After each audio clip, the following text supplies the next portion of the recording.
Windblown or aeolian dust is ubiquitous in dry regions like the Southwest, but it is more than just a nuisance requiring the wipe of a wet rag across a windowsill.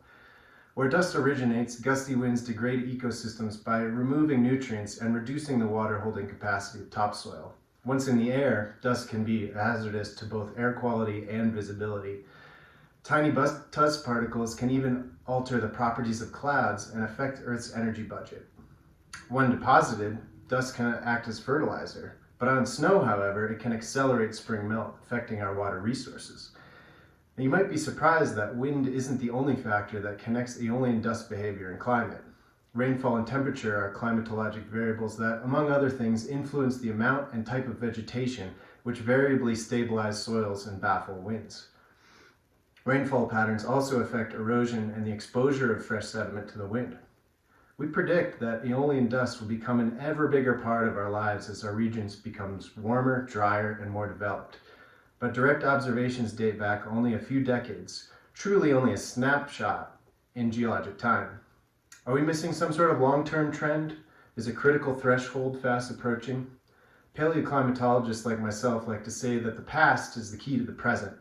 Here in the Southwest, over a dozen glacial-interglacial cycles, oscillations between cool and wet and warm and dry conditions, have occurred over the past million years. Archives of this change, like layers of lake sediment, essentially contain results of a natural set of climatologic experiments. The paleoclimatic record I study is a sediment core from Stoneman Lake in central Arizona.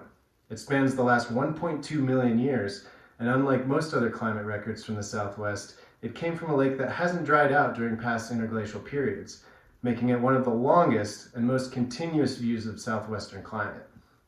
Among other climatologic aspects this core can address, Stoneman Lake's geology makes this record ideal for aeolian study. Auspiciously, the entire drainage that feeds into the lake is a single bedrock, basalt. Importantly, the mineral quartz is not found in basalt, but quartz is a major component of aeolian sediments. Quartz is indeed abundant in core sediments, as I have found, suggesting that aeolian dust has deposited in significant amounts throughout the lake's history. With this knowledge, we can measure the quartz abundance in sediment layers to track the accumulation of windblown dust through time.